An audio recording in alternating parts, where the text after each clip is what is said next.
Alright everybody, so here's our 2-week regrowth on this hay field here, which we are going to be grazing in about a week. We're run out of pasture fast, so cows have been on that hill for the last 5 days and there's nothing left to eat.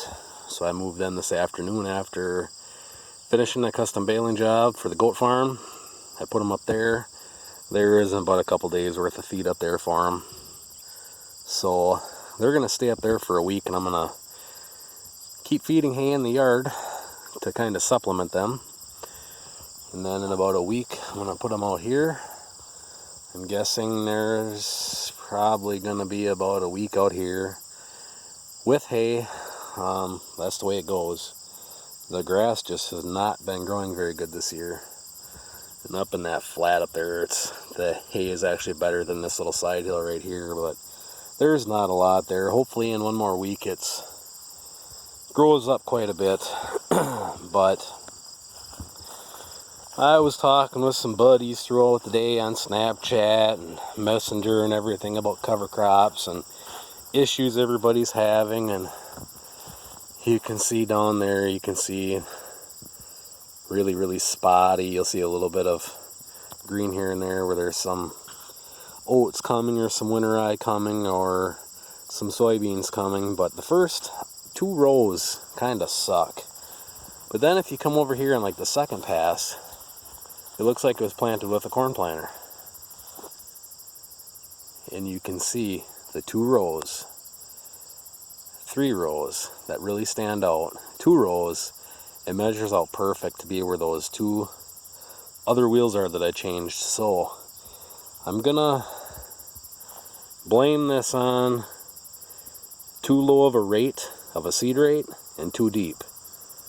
And then here, once we got most of the beans out of the drill, because the bottom of the drill there was more beans in than the top, I mixed everything in the drill and I put the beans in first. So kind of once the beans emptied out of the cups and then we got to where everything was mixed, it was seeding thicker, but you can see rows between the heavier rows that are just starting to come up or lagging way behind. I'm going to blame that on seeding depth too deep. But if you look at here where I came out of the field, these rows look great, and at this point I had upped my seeding rate. But as you can see here, we done got us some radishes that are growing. And here's my hand, and there's a cat. But I mean, it's up past my wrist height-wise. Yes, ain't that right, black cat? You're gonna be right in the way. But here you can see our pearl millet coming. That is one heck of a plant. Let me tell you what.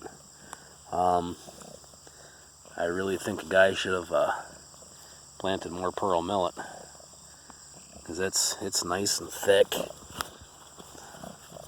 and it's way up past my wrist. It's all of 10-12 inches tall, the taller part of it. So, and these radishes are just, I mean, this isn't even gonna give you a good example. It's so hard to tell, but it's definitely there. I know what to do next time differently. And here again, you can see 1 row, then you see the other rows are just kind of mediocre, and then you see a heavy row again. So yeah, that's what she's looking like. It would be real nice if it was all like that. But it's not all like that. So we make notes of adjustments to try for next time, and hopefully we don't make the same mistake twice. But as you look through here, you can see it's kind of scattered. Yeah, I don't really know what else to say about it. It's kind of crappy looking if you ask me, but we'll see what happens.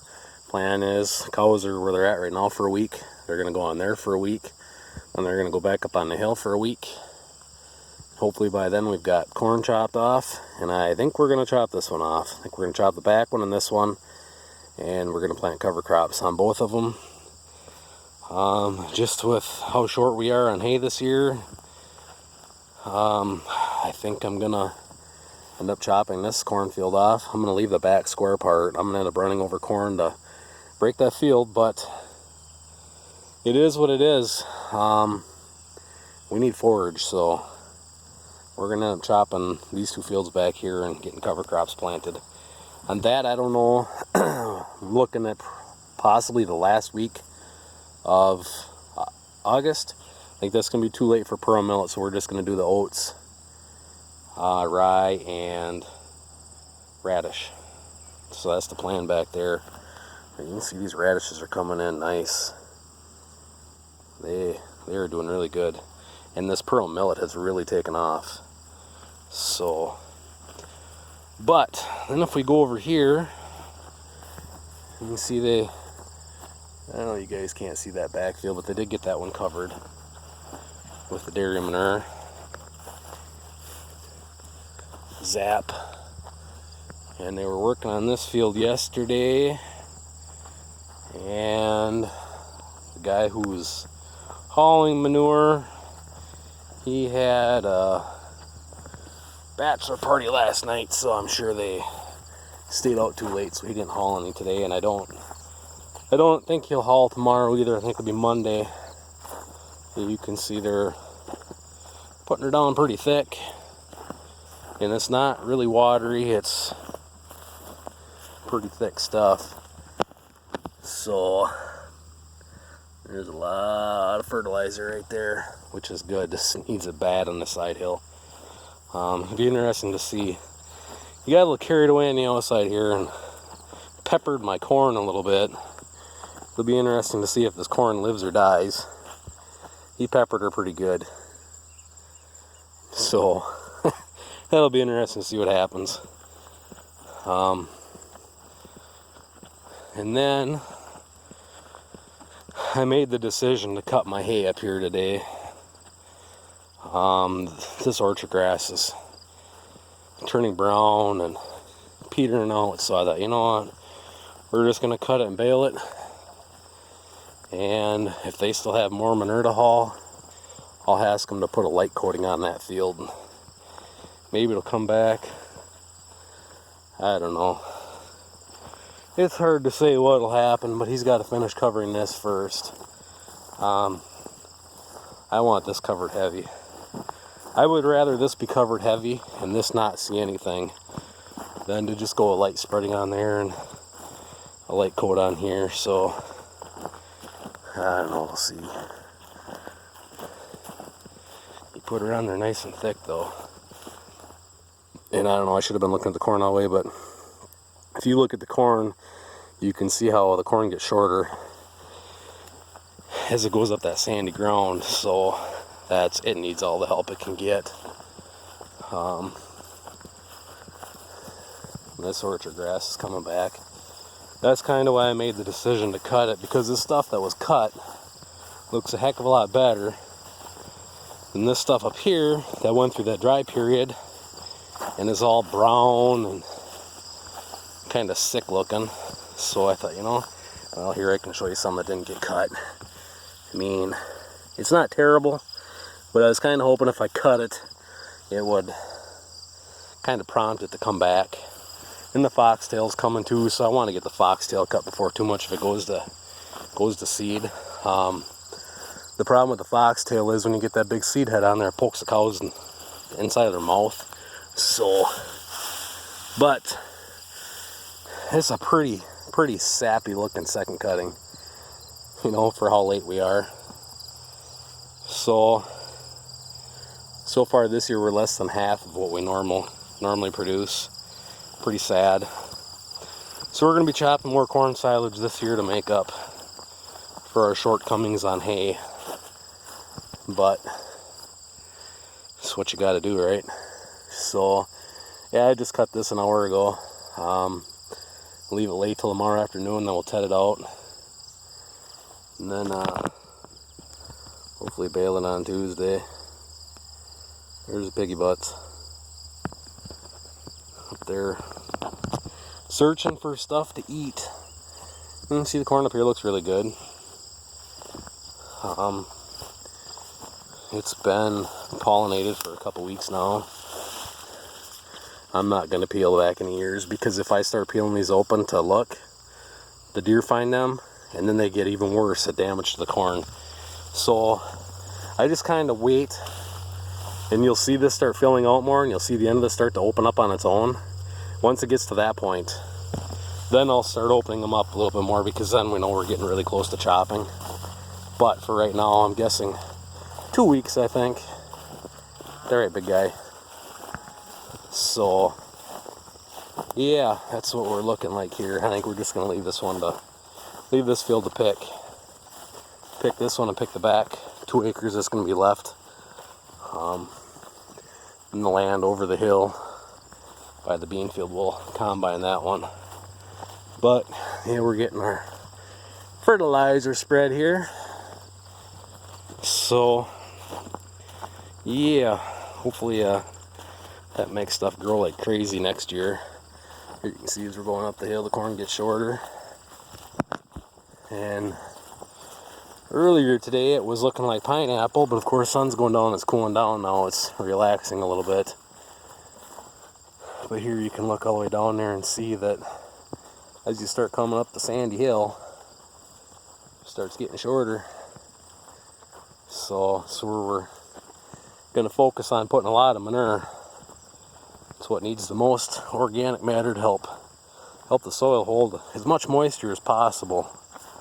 So yeah, it'll be interesting to see if these outside couple rows die from that fertilizer or that manure being put on there. But if it does, it does. There's not a lot of cobs now. They're smaller cobs.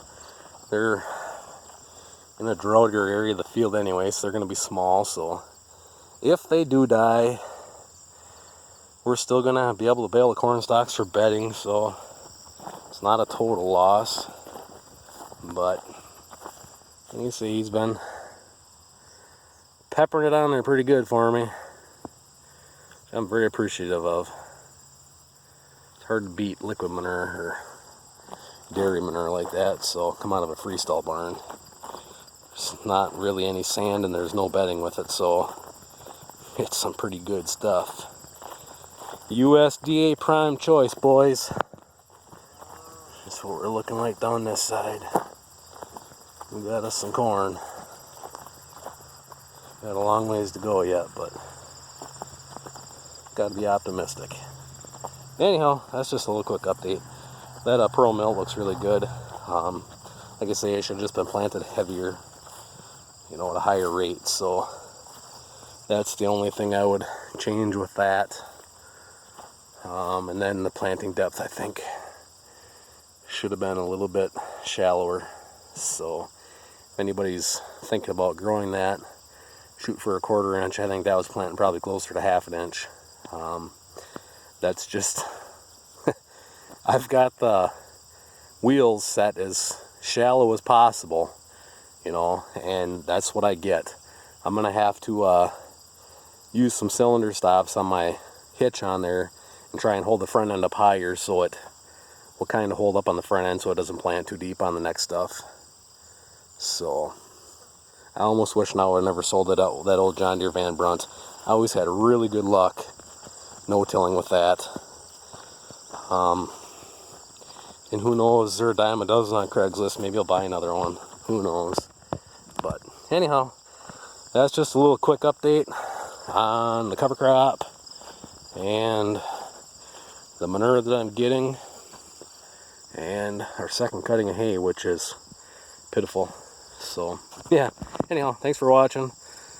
Comment, rate, subscribe. Got any questions, feel free to ask, and stay tuned for more. Catch y'all on the next one. See ya.